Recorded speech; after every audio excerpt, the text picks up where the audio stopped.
If you've enjoyed the content we've made so far in 2023, we're asking you to go to patreon.com/kindafunny and toss us $10 to say thanks as a part of August's Kinda Funny Patreon pledge drive. That 10 spot would get you access to more than 300 exclusive episodes of content, and to give you a taste, we're posting one of our Patreon shows just like this each Saturday and Sunday in August. Enjoy!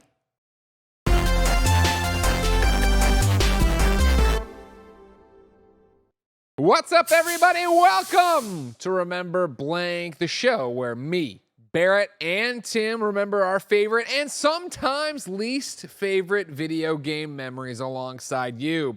If you want to join in on the nostalgia, head on over to KindaFunny.com/rememberblank, where we're looking for your favorite E3 memory, your favorite PlayStation conference memory, your favorite Final Fantasy memory, your favorite Street Fighter memory, and oh so much more. We need you for future episodes, so write in for free at KindaFunny.com/rememberblank. Today's headline is ripped from the Kinda Funny Games Cast review of The Legend of Zelda Tears of the Kingdom. We are saying, let's remember your Zelda game.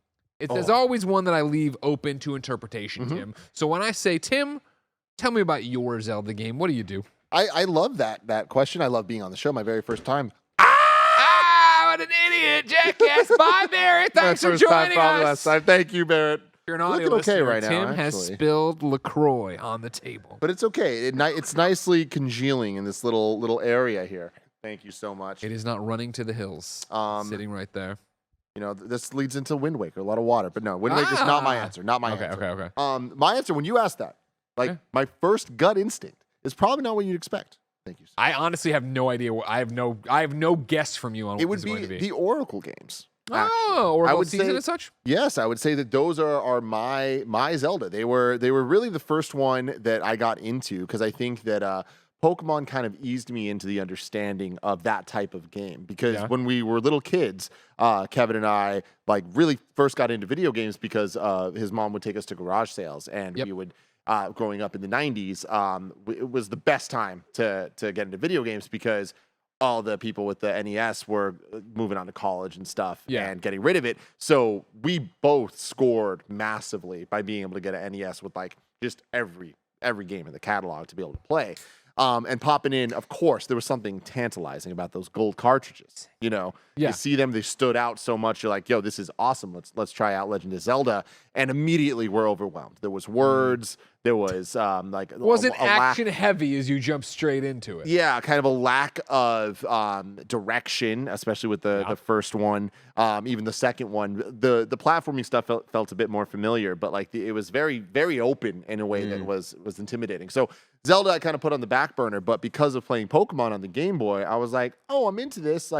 Seeing the Oracle games kind of get promoted heavily back in 1998, I was like, I'm here. I'm here for these ones. And I liked the two different versions. And again, I think there was a nice Pokemon through line to me too. Sure. That sense of familiarity with a lot of the same kind of character designs and things like that for Pokemon for sure. So yeah, Oracle really got me in. And it wasn't until the GBA version of the port of Link to the Past where I played that. I'm like, oh baby. Yeah. This is where it's really good. But yeah, my first answer, the Oracle games. You're far from alone. Dear Sixlet wrote into KindaFunny.com/rememberblank just like you can, and says, Oracle of Ages and Seasons. I adore these Zelda games and consider it funny that Capcom made the best Zelda games. Just super fun and creative with great sprite work, songs, dungeons, and new characters. I played these so much as a kid and bought them on the 3DS eShop the day they got ported. I need a Link's Awakening style remake for it, hopefully including the cut Oracle of Secrets content.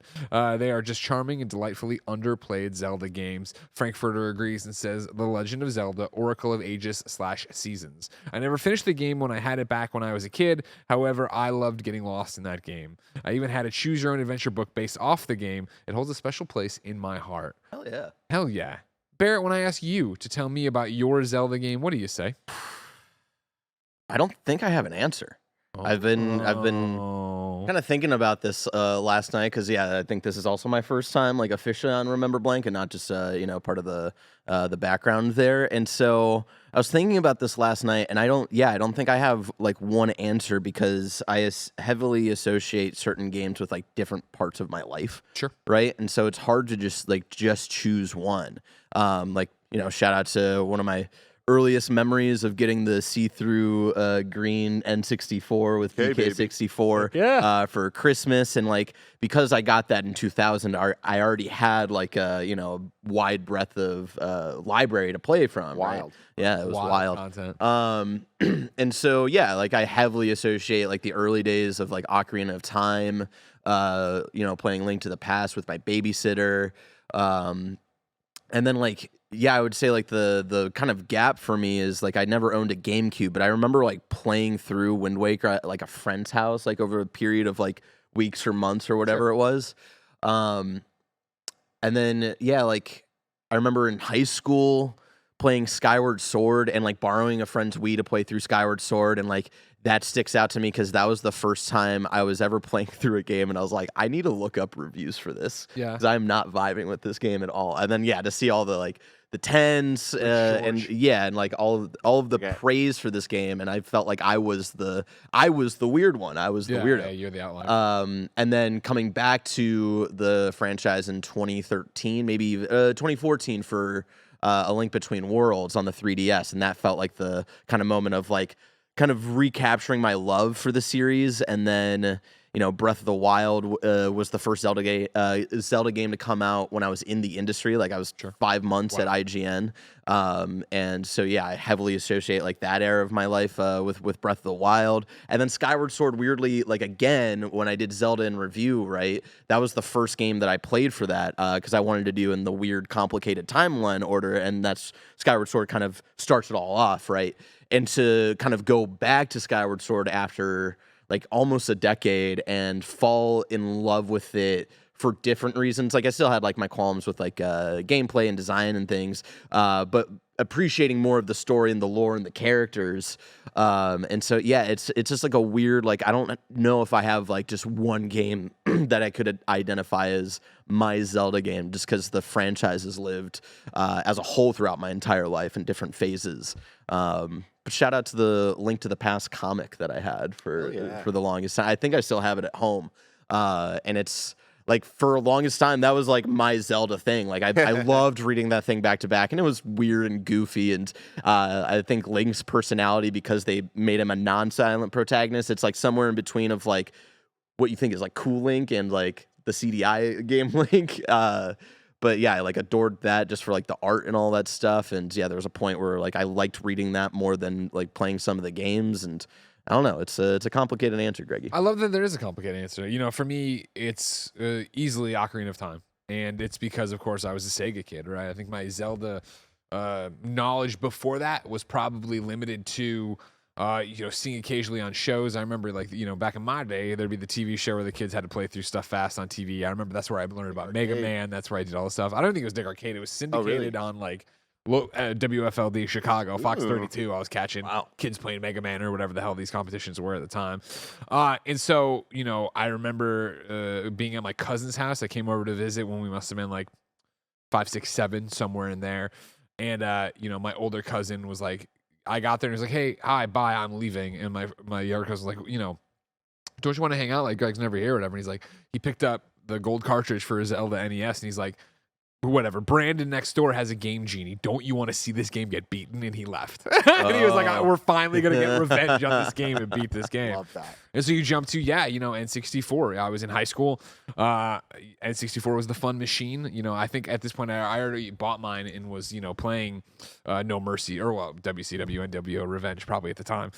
Playing GoldenEye. Like, I was going to people's houses, and I remember for Mike O'Brien what a huge deal it was when Ocarina of Time was coming. And when it finally dropped, he got the gold cartridge.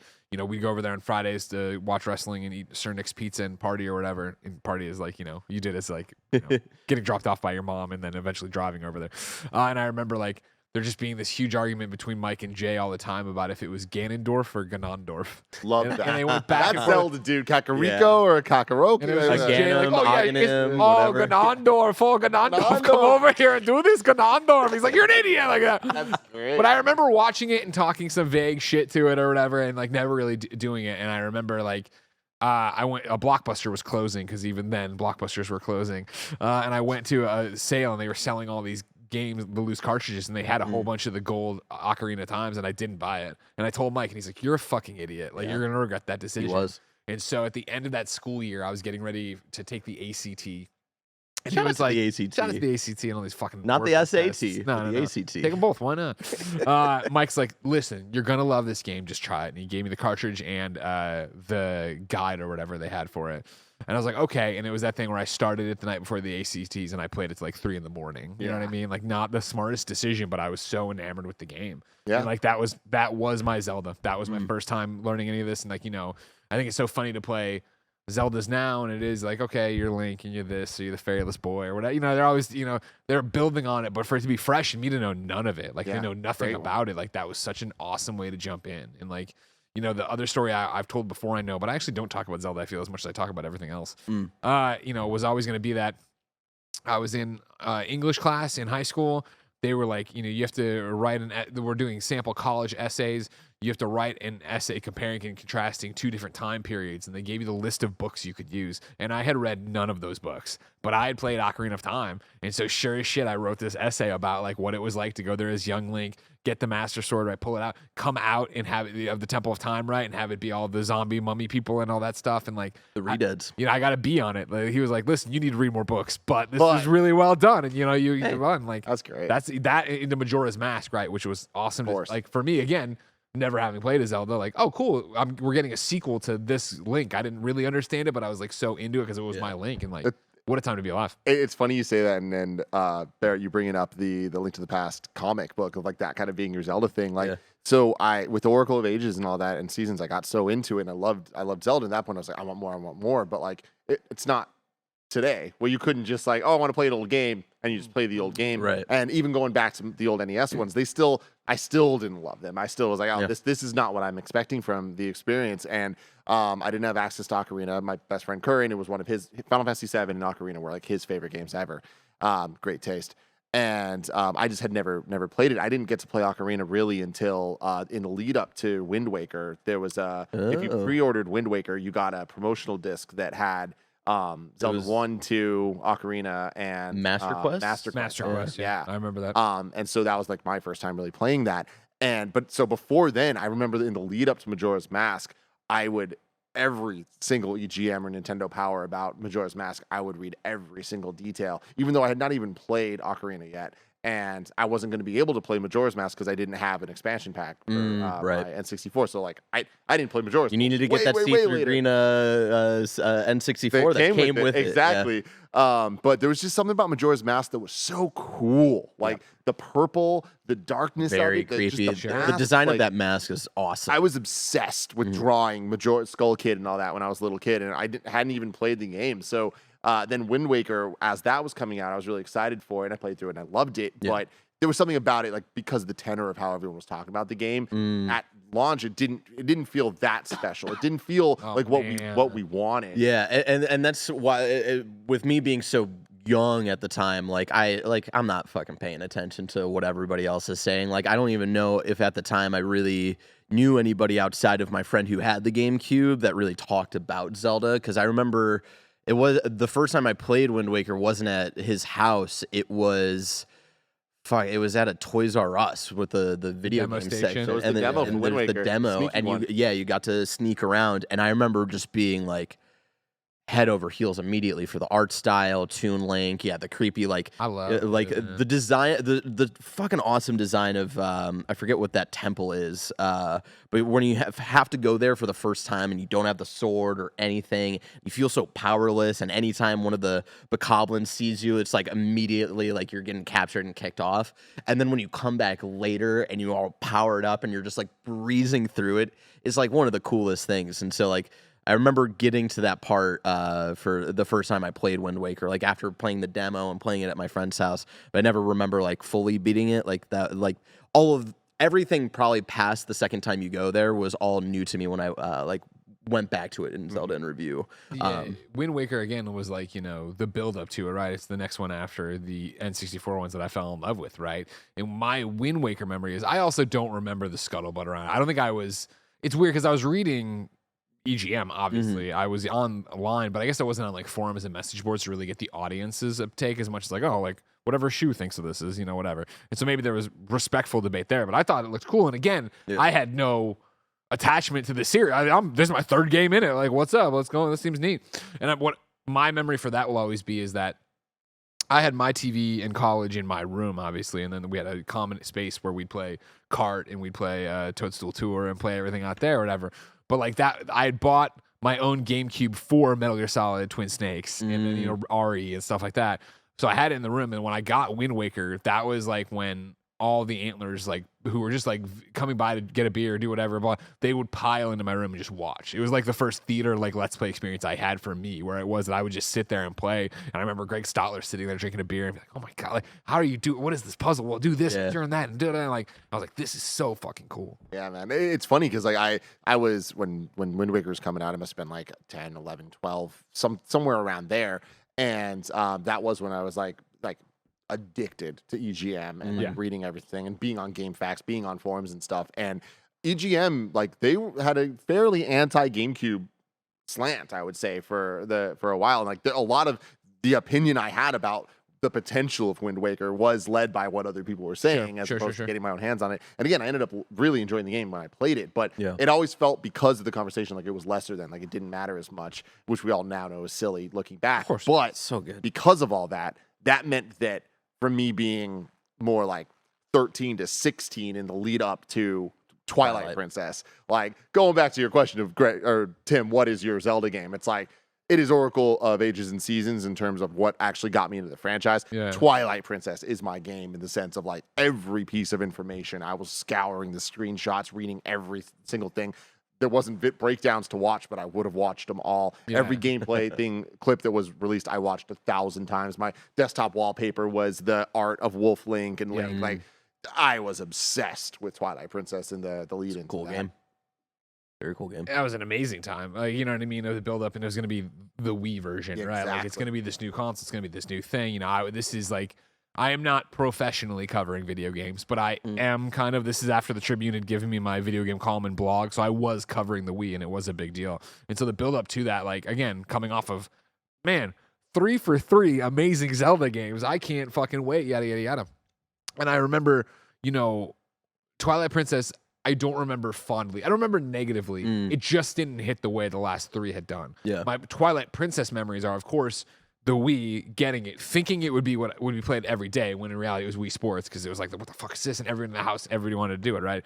But then it was also the fact that for Twilight Princess, that was when my ex sat next to me and like quietly got sick of watching me fail and like looked at a guide on I guess a laptop, not even her phone, right? It was like, well, I like gave out the fake things for a little bit, and I was like, well, what about that thing? I was like, nah. And then she also called the bad guy Fringe Fingers because he did this. He had draped fringes, and I was like, that's funny as hell. Zant, I think his name. Yeah. Shout out to Zant. He's such a pathetic dweeb. Oh shit! What was I was gonna say something about Twilight Princess and I blanked on it. We can kick to somebody else if you want, because let me tell you, everybody wrote in about everything, and I love it. We have so many diverse things, but a million it goes. And we'll go to Tyler Washington, who writes into KindaFunny.com/rememberlink and says, Twilight Princess will always be my Zelda for multiple reasons. I had always been a Link main in Smash, but never completed a Zelda game, even though I'd play everyone from Link's Awakening till that point in time. So, as a challenge for my friends, they said either I rent Twilight Princess, RIP Blockbuster, beat it in a week, or get a new main because I was a fake fan and too good. I'd go on to beat Twilight Princess in 5 days with time to spare, and still a Link main to this day. But the memories and adventures I had as the elf man in green will last a lifetime. Here's to hoping Tears of the Kingdom will run on our Switches. Laughy emoji. I do remember what I was gonna say, and it's all kind of credit to you, Tim.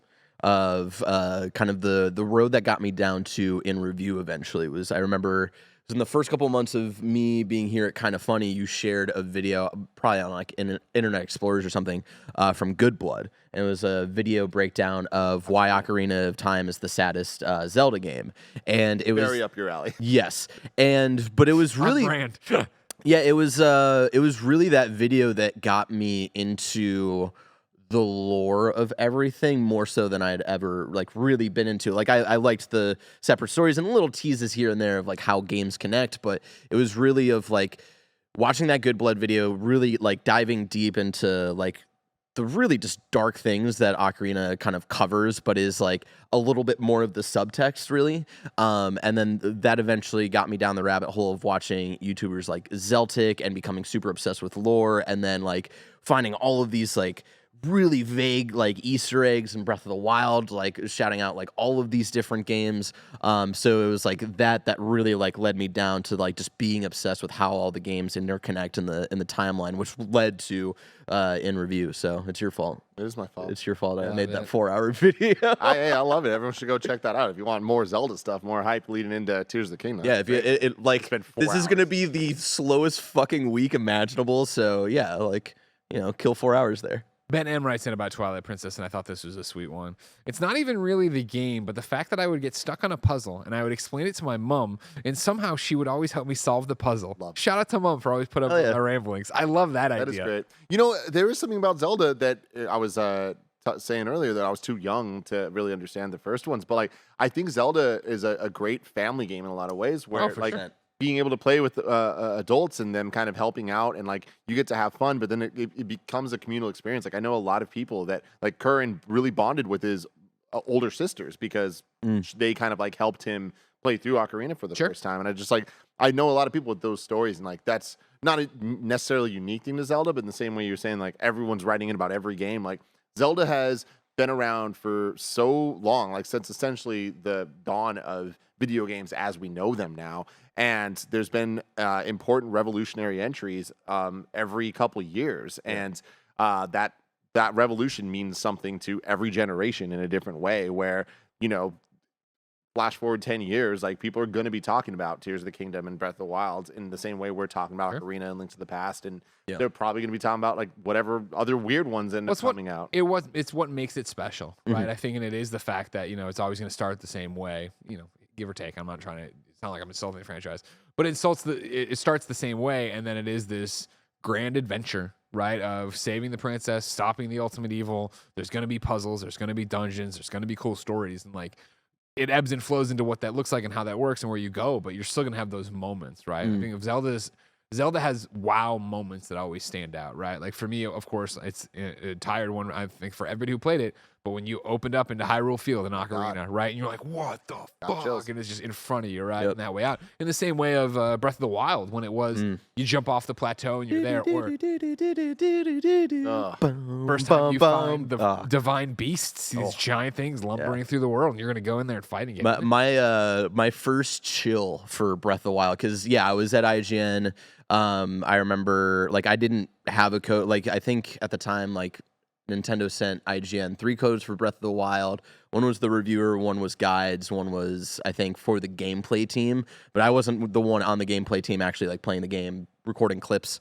But like everybody would send me their shit to like schedule out of like, okay, like this is embargo time, let's have all these clips. So I was like editing a lot of footage, so I saw a lot of this stuff before I actually got to play it.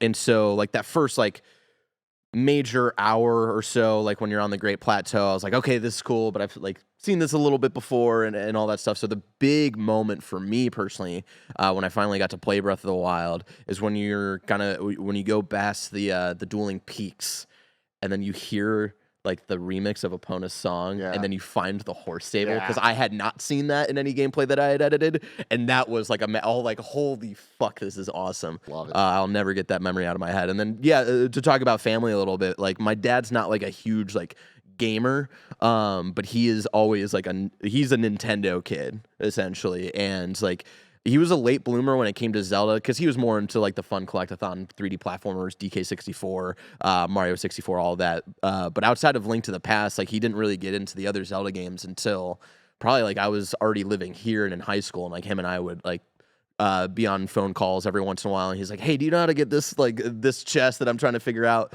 And so like I love that he's like also had this like resurgence in like the last like decade, and like always going back and like replaying them, and that's why like I'm so fucking excited for him to get here so I can give him my Switch OLED and like be able to give him Breath of the Wild and Tears of the Kingdom, and then also because like I already have like I made him an account and I've added him to my family plan, so he'll also get like the Super Nintendo games, the N64 games, and all that. So yeah, Time to be your dad. Yeah. Chris Truckcess writes in to KindaFunny.com/rememberblank, just like you can, and says, the OG. I got it on a sick day in elementary school and was completely blown away. I don't even remember how I had even heard of it. Just remember getting that ticket at Toys R Us and going to that weird closet to pick it up. Gameplay-wise, just being able to save your game was an innovation. Shout out to the weird Toys R Us That's closet. mainly why I read it. Like, I want to give the original. Do you some credit remember on the it. weird Toys R Us closet? Oh, I live the original Toys R Us closet. Do you? Because I would have thought that would have not been gone by the time you were there, too. I mean, Do you have the tickets like off the I don't glass? remember the tickets, but Okay. I remember the closet and just being able to like. Such a weird way to check out for Oh, games that you go there with your ticket. If you don't remember because you're young, I understand. It would be that there was giant glass cases of video games. This is my thing. I've always slamming my finger against it when I saw Ghostbusters in there. And then there'd be the little tickets hanging on in a little plastic, like basically name badge. You'd pull that. You'd go there. You'd get there. They'd scan it. That your parents would pay for it. Then you would go with your receipt to the little weird cabinet where a guy would look at it and give you whatever Game Boy, NES, Super NES game you were gonna get. It's so special, man. Like that is So like special. It's like such a Maybe I had like a remnant of it because I don't remember the whole ticket system, but I remember that setup. So I don't know, like they might have changed it by that, know, Yeah. by the time you were in there getting stuff or whatever. Yeah, the two things for me, like the 90s gaming buying experience was it was one of three things. It was either Toys R Us with the slips, you just go to Blockbuster and you rent it, you're not actually going to buy it. But that was such a way people played games then. And the last one would be at Funkoland, which was like what turned into GameStop essentially. And they have this newspaper every month that they would release that had the price of all the used games. What they pay for it. And also what they would pay if you turned your games in. So and have that, and you'd have your piece of paper and your pencil, and you'd write in the margins, like, if I had all this. If I have this, I can add up to this. You highlight it. It was just a trade-a-thon of like constantly doing it. And it was so funny because like I remember there'd be points where like Super Mario and Duck Hunt, like the combo card, it'd be 9 cents you could buy. And you're like, why even sell it? But what a time. your parents are like, "Hey, are you practicing for your math test?" Like, no, I'm just trying fucking to do figuring it. out GameStop. Like, And that must have been one of those first times we were all using math. They must have been for stoked sure. to see you doing something with this. You know what I mean? Not hating it. Kai, also known as Arvel Krynan, writes in and says, "The Legend of Zelda: Link's Awakening, the OG Game Boy version. I've only had the original Game Boy since 1991, and Link's Awakening was one of my games for it. I fell in love with the beautiful island of Koholint. Am I saying that right?